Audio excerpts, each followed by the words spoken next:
तो हेलो सबको। आज हम बात करेंगे इंडियन कॉन्स्टिट्यूशन की फॉर्मेशन के बारे में। तो चलो शुरू करते हैं। सबसे पहले हम बात करेंगे कि कॉन्स्टिट्यूशन होता क्या है। कॉन्स्टिट्यूशन का मतलब है basic principles and fundamental laws of nation. यानी कि कुछ बेसिक प्रिंसिपल्स और फंडामेंटल लॉज हैं जो किसी भी देश के लिए इंपॉर्टेंट हैं, वो इसमें लिखे होते हैं। और कुछ स्टेट की ड्यूटीज भी इसमें लिखी होती हैं, यानी कि किसका क्या कर्तव्य है अपने देश के प्रति। और कुछ कानून होते हैं जो कि हमारे एक देश के लिए बहुत ही ज़्यादा ज़रूरी होते हैं, यानी कि वो एक देश को और नेशन को सिविलाइज्ड बना सकें, और यानी कि जंगल राज ना बने। इसलिए कॉन्स्टिट्यूशन बहुत ही ज़्यादा ज़रूरी है। और ये बेस्ट फॉर्म ऑफ गवर्नमेंट है, यानी कि डेमोक्रेसी के लिए आज के समय में। और यहाँ पर हमारे पास 6 तरह के कॉन्स्टिट्यूशन होते हैं। पहले नंबर पे आता है रिटन कॉन्स्टिट्यूशन, यानी जिसके बीच में एक बुक में या किसी पेज के ऊपर प्रोविजंस लिखी होती हैं। और इन प्रोविजंस को रूल्स की तरह इंप्लीमेंट किया जाता है, एग्जीक्यूट किया जाता है, और इसको फॉलो किया जाता है, और उनको तोड़ने के ऊपर सजा भी मिलती है। और इसका एग्जांपल है यूएसए, इंडिया, और आप लिख सकते हैं कनाडा। और अनरिटन कॉन्स्टिट्यूशन में जो लॉज होते हैं वो एक बुक में नहीं लिखे होते, यानी कि वो पहले से कस्टम्स, कन्वेंशंस और प्रैक्टिस के अंदर होते हैं। जैसे कि इसका एक एग्जांपल हमारे पास है यूनाइटेड किंगडम। और फेडरल होता है, फेडरल जो होता है वो अपनी जो पावर है उसको डिवाइड करता है नेशनल, यानी कि नेशनल और स्टेट के बीच में। इसका एग्जांपल है यूएसए और अमेरिका। यानी कि इसमें स्टेट्स की पावर भी डिफाइंड है, और नेशनल गवर्नमेंट यानी कि जिसको हम कह सकते हैं सेंट्रल गवर्नमेंट, उसके बीच में पावर्स डिवाइड होते हैं। और स्टेट यानी कि रीजनल गवर्नमेंट्स। और यूनिटरी कॉन्स्टिट्यूशन होता है which concentrates power in the national government, यानी कि इसमें ज़्यादा पावर जो है वो नेशनल गवर्नमेंट को दी जाती हैं। इसका भी एग्जांपल है यूनाइटेड किंगडम। और लास्ट सेकंड है हमारे पास रिजिड कॉन्स्टिट्यूशन। इसके बीच में अगर हमको कोई भी अमेंडमेंट करनी है, कोई भी अमेंडमेंट, यानी कि इसमें अमेंडमेंट का मतलब होता है कुछ भी आपको चेंज करना है, तो इसके लिए आपको बहुत ही ज़्यादा मुश्किल तरीके से, यानी कि इसमें कुछ भी अगर आपको चेंज करना है कॉन्स्टिट्यूशन में, वो एक आसान तरीका नहीं होता। इसके लिए एक स्पेशल प्रोसीजर फॉलो किया जाता है। इसका एग्जांपल है ऑस्ट्रेलिया। और फ्लेक्सिबल जो कॉन्स्टिट्यूशन है, इसमें जो अमेंडमेंट करनी है यानी कुछ भी चेंज करना है, वो आसानी से चेंज हो सकता है एक सिंपल लेजिस्लेचर मेजोरिटी के साथ। और इसका एग्जांपल है न्यूजीलैंड। अगर हम बात करते हैं यानी कि फर्स्ट टाइम कॉन्स्टिट्यूशन का आइडिया किसके दिमाग में आया था पूरे वर्ल्ड में। फर्स्ट टाइम कॉन्स्टिट्यूशन का जो आइडिया था वो आया था सर हेनरी के दिमाग में। और ये बिलोंग करते थे इंग्लैंड से। पर जो फर्स्ट टाइम कॉन्स्टिट्यूशन बनाया गया था, यानी कि एग्जीक्यूटेड, यानी कि लिखकर इम्प्लीमेंट किया गया था, वो सबसे पहले इम्प्लीमेंट किया गया था अमेरिका में कॉन्स्टिट्यूशन। और इनके बाद दूसरे नंबर पे फ्रांस। और अगर हम बात करते हैं इंडियन कॉन्स्टिट्यूशन के बारे में, इंडियन कॉन्स्टिट्यूशन के बारे में फर्स्ट जो था प्रस्ताव, पहला प्रस्ताव था वो एम एन रॉय के द्वारा रखा गया था 1934 में। पर इसको फॉर्म किया गया था 1946 में। और इसको जो रिकॉग्नाइज किया जाता है वो किया जाता है सेक्शन 8(1) ऑफ इंडिपेंडेंस एक्ट 1947। पहले तो आपको पता है कि हम, जैसे कि हम अंग्रेजों के गुलाम थे, तो अंग्रेजों के एकदम ऐसे मन में क्या आया कि उन्होंने हमें आज़ाद करने के बारे में सोचा। सो आइए स्लाइड स्लाइड पे समझते हैं। तो ये बात शुरू होती है 1945 में, जबकि सेकेंड वर्ल्ड वॉर जो थी वो एंड हो चुकी थी। और इंग्लैंड में हुए थे इलेक्शन। और यहाँ पर दो मेजर पार्टीज हैं। एक तो है लेबर पार्टी, और सेकंड है कंजर्वेटिव्स। पहले तो कंजर्वेटिव्स पावर में थे, पर इलेक्शन, पर अब वर्ल्ड वॉर के बाद लेबर पार्टी जो थी वो पावर में आ चुकी थी। तब इन्होंने इनके जो प्रेसिडेंट बने थे, लेबर पार्टी की जीत हुई तो इनके प्रेसिडेंट बने सर क्लाइमेट टैटल। और इसने जो था, इसने फैसला किया कि ये इंडिया को आज़ाद करेगा, तो इसने इंडिया भेजा कैबिनेट मिशन 1946 में। और इसके जो तीन मेन मेंबर्स थे, इसका जो, सबसे पहले हम तीन मेंबर्स में बात करेंगे। इनका जो प्रेसिडेंट था वो था पैथिक लॉरेंस।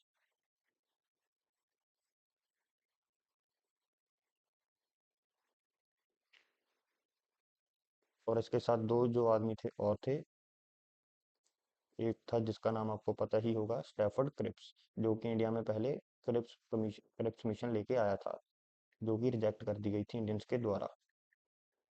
और तीसरे मेंबर जो थे वो थे हमारे एवी अलेक्जेंडर। और इन्होंने पहली बार इंडिया में कॉन्स्टिट्यूंट असेंबली बनाई। और इन्होंने पहली बार जो थी कॉन्स्टिट्यूंट असेंबली बनाई और वोटिंग्स करवाई।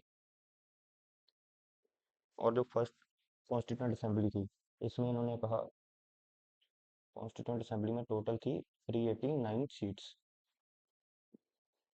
और इन्होंने कहा कि एक सीट के ऊपर जहाँ पे 10 लाख की आबादी पूरी होगी, यानी कि एक सर्टेन इलाका, अगर यहाँ से 10 लाख की इस रेडियस में पॉपुलेशन, जहाँ तक पॉपुलेशन 10 लाख की पॉपुलेशन कवर होगी, वहाँ पर एक सीट की वोटिंग होगी। और यहाँ पर टोटल 389 सीट्स थी, जिनमें से जो हमारी ब्रिटिश प्रोविंस थी, 292 ब्रिटिश प्रोविंस थी, 93 प्रिंसली स्टेट्स थे टोटल इंडिया में, और जो चार थे वो चीफ कमिश्नरीज थे। और इन सबको मिला के बनी हमारी 389 सीट्स। और ये जो चार चीफ कमिश्नरीज थी, इनका नाम आप याद रखिएगा।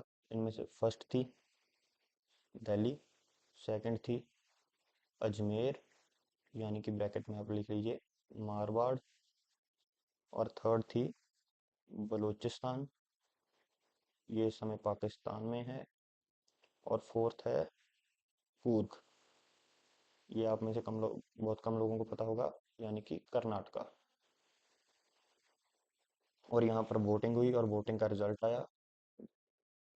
वोटिंग का रिजल्ट जो था, ये वोटिंग हुई थी जुलाई अगस्त 1946 में। और जब वोटिंग का रिजल्ट आया, दो मेन पार्टीज यहाँ पर सामने आई। एक तो थी कांग्रेस, मुस्लिम लीग। कांग्रेस की तो आई 208 सीट्स, यानी कि 208 सीट्स पर कांग्रेस जो थी वो विजेता रही, और मुस्लिम लीग की आई सिर्फ 73 सीट्स। और अदर्स, यानी कि बाकी कुछ इंडिपेंडेंट, यानी कि कुछ कम्युनिस्ट वगैरह, और इनकी आई 15 सीट्स। और याद रखिएगा, जो औरतें थी, 15 ही औरतें जीती थी टोटल हमारे सारे इंडिया से, अनडिवाइडेड इंडिया से। और पार्टीशन के बाद इंडिया में सिर्फ 299 सीट्स जो थी वो रह गई थी। बाकी की सीट्स जो थी वो पाकिस्तान में और कुछ ईस्ट पाकिस्तान, यानी कि बांग्लादेश में चली गई थी। और जो फर्स्ट सेशन था, वो कॉन्स्टिट्यूंट असेंबली का, जिसमें कॉन्स्टिट्यूशन को फ्रेम किया गया, यानी कि लिखा गया, फर्स्ट सेशन हुआ था 9 दिसंबर 1946 को, जिसके जो प्रेसिडेंट थे वो थे डॉक्टर सच्चिदानंद सिन्हा।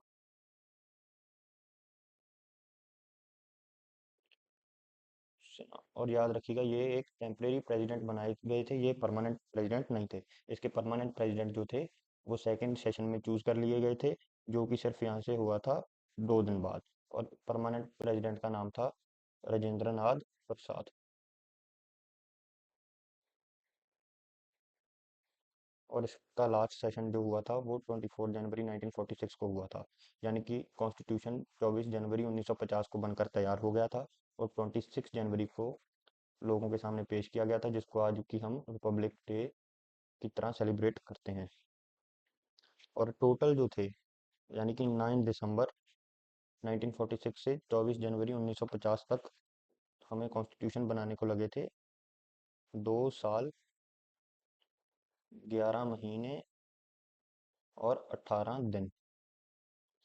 ये हमें कॉन्स्टिट्यूशन बनाने के लिए टोटल लगे थे। हमारी कॉन्स्टिट्यूंट असेंबली थी वो याद रखना, वो 1946 में फॉर्म हुई थी। 1942 में स्टैफर्ड क्रिप्स क्रिप्स मिशन लेकर इंडिया आया था, वो फेल हो गया था। 1945 में वर्ल्ड वार सेकंड जो थी वो खत्म हुई, इंग्लैंड में इलेक्शन हुए, लेबर पार्टी पावर में आई। सर क्लेमेंट एटली जो थे वो वहाँ पर प्रेसिडेंट, यानी कि वहाँ के प्राइम मिनिस्टर बने। ठीक है, सर क्लेमेंट एटली जो थे वहाँ के प्राइम मिनिस्टर बने थे, वो प्राइम मिनिस्टर बने। और उन्होंने कैबिनेट मिशन को इंडिया भेजा, तीन मेंबर्स के साथ, पैट्रिक लॉरेंस जो कि प्रेसिडेंट थे, स्टैफर्ड क्रिप्स और एबी अलेक्जेंडर। इन्होंने कॉन्स्टिट्यूंट असेंबली की स्थापना में मदद की, और वोटिंग हुई।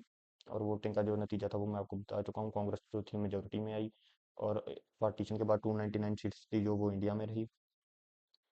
और अब हम बात करेंगे कॉन्स्टिट्यूशन के सोर्सेस की, यानी कि जब हमारा कॉन्स्टिट्यूशन बन रहा था तो हमारे कॉन्स्टिट्यूशन को जो हमारे जो फ्रेमिंग कमेटी थी वो चाहती थी कि हमारा कॉन्स्टिट्यूशन बेस्ट हो, और इसलिए उन्होंने अलग अलग देशों के कॉन्स्टिट्यूशन से कुछ कुछ चीज़ें बोरो की, यानी कि देखी, उनको जो कॉन्स्टिट्यूशन से जो चीज़ पसंद आई उन्होंने वो चीज़ वहाँ से ली और हमारे कॉन्स्टिट्यूशन में डाल दी। सबसे पहले हम बात करेंगे जर्मनी। जर्मनी से हमने जो थी वो हमने इमरजेंसी जो थी वो उधार ली, यानी कि वहाँ से हमने देख के अपने कॉन्स्टिट्यूशन में कट कॉपी पेस्ट कर ली। और फिर हम आते हैं यूएसएसआर, यानी कि आज का मेजर हिस्सा यूएसएसआर में रशिया का था। सॉरी, मैं यहाँ पर लिखना भूल गई। यानी कि तब के यूएसएसआर से हमने जो बोरो किया था वो थी हमारी फंडामेंटल ड्यूटीज। इसके ऊपर भी मैं जल्द ही एक फुल लेंथ वीडियो अपलोड करने वाला हूँ। और फ्रांस से हमने लिया था republican republican system and principle of liberty equality और फ्रेटर्निटी। याद रखिएगा, इसमें से बहुत बार एसएससी के ज़्यादातर एग्जाम्स में और बाकी के भी गवर्नमेंट एग्जाम में, जैसे कि रेलवे और स्टेट पुलिस के एग्जाम में आता है कि कैसे हमने कौन से संविधान से क्या बोरो किया है। इसलिए इसको आप एक बार रट लेना, पर इसमें ज़्यादा इंपॉर्टेंट जो है वो मैं आपको साथ साथ बता दूंगा। और अफ्रीका से हमने लिया था प्रोसेस ऑफ अमेंडमेंट, ये जो है वो इम्पोर्टेंट है। And election method of members of Rajya Sabha, जो इंपॉर्टेंट होगा मैं उसके सामने जो है ऐसे स्टार बना दूंगा। और हमने यूएस से बहुत चीज़ें ली थी, पर इसमें से जैसे कि हमने वहाँ से लिया था वर्ड ऑफ प्रियम्बल, यानी कि वी द पीपल ऑफ, जैसे कि हम कहते हैं we the people of India, वहीं पर अमेरिका में कहा जाता है we the people of America. ये वर्ड ऑफ प्रियम्बल है, ये हमने कहाँ से लिया था, अमेरिका से। और फंडामेंटल राइट्स हैं हमारे जो, वो भी हमने लिए थे यूएसए से। और यूएसए में फंडामेंटल राइट्स को क्या कहा जाता है वो भी आपको याद रखिएगा, बिल ऑफ राइट। यूएसए में फंडामेंटल राइट्स को कहा जाता है बिल ऑफ राइट। और इन सब में से तो कुछ भी ऐसा कुछ खास वो इम्पोर्टेंट नहीं है, ये दो ही इम्पोर्टेंट है। और एक बार हम इसमें से देख लेते हैं, यानी कि इंडिपेंडेंट जुडिशरी, यानी कि जो भी हमारे जज हैं, कोर्ट हैं, वो किसी के भी इन्फ्लुएंस में कुछ भी फैसला नहीं देते हैं और उनको एकदम न्यूट्रल बनाया गया है। Judicial review process and removal of जज of supreme court and high court. यहाँ पर ऑफिस ऑफ वीपी, यानी कि office of vice president, impeachment of president and public interest of litigation.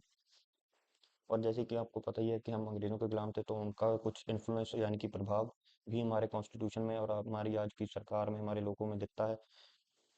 First जो है rule of law, parliamentary form of government and single citizenship.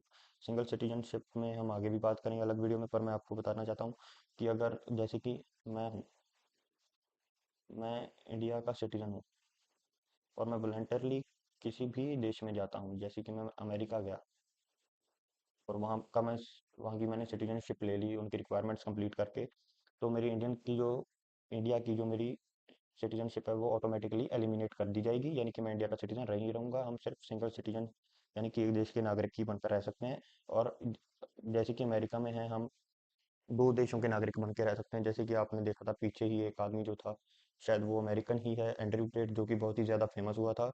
वो इस समय रोमेनिया का भी सिटीजन है, इसलिए यानी कि उस अमेरिका में है डुअल सिटीजनशिप, आप दो देशों के नागरिक बन के रह सकते हैं, इसलिए उस वो दो देशों का नागरिक है। और अब हम बात करेंगे ऑस्ट्रेलिया की, यानी कि कॉन्करेंट लिस्ट, यानी कि वो मुद्दे जिन पे सेंटर और स्टेट दोनों गवर्नमेंट मिलकर सलाह करती हैं, ऐसे ऐसे हमारे देश में 47 मुद्दे थे, यानी कि चीज़ें थी, जो कि पहले जब हमारा देश आज़ाद हुआ था, आज के समय में हमारी कॉन्करेंट लिस्ट में 52 आर्टिकल्स हैं, यानी कि। और दूसरा है जॉइंट सेशन और provision of trade and commerce. Joint session का मतलब होता है कि जो हमारे पार्लियामेंट के दोनों हाउसेस हैं, अगर वो, जैसे कि आपको पता है, अगर कोई लॉ या बिल पास करना होता है वो पहले लोकसभा में आता है फिर राज्यसभा में, दोनों हाउस की मेजोरिटी चाहिए होती है वो बिल को पास करने के लिए। पर अगर ऐसा ऐसा कुछ भी हो रहा है जिसके कारण एक हाउस वो, यानी कि लोकसभा हाउस को पास करते हैं और राज्यसभा हाउस को मना कर देते हैं, वहां से मेजोरिटी नहीं मिलती, अ, और अगर ये बार बार हो रहा है तो एक जॉइंट सेशन बुलाया जाता है और वहां पर इसके ऊपर डिस्कशन करके इस बिल को पास किया जाता है, जहाँ उसको रद्द कर दिया जाता है। अब हम बात करेंगे आयरलैंड की, यानी कि डीपीएसपी, प्रिंसिपल्स ऑफ डायरेक्टिव अब हम बात करेंगे डीपीएसपी की, directive principle of state policy, और method of election of president, nomination of member of Rajya Sabha, यानी कि राज्यसभा के जो मेंबर्स हैं, जो प्रेसिडेंट चुनते हैं, वो कैसे चुनते हैं, उसका क्या प्रोसीजर है, वो हमने आयरलैंड से लिया है। और प्रेसिडेंट की इलेक्शन का मेथड भी हमने आयरलैंड से लिया है। कनाडा से हमने लिया federal system and features of appointment of governor. शायद मैं अफ्रीका लिखना भूल गया, Africa, okay, process of amendment, जो कि बहुत ही ज़्यादा इंपॉर्टेंट है। ये था हमारा जो भी हमने कॉन्स्टिट्यूशन के रिलेटेड हमारे एग्जाम में आता है।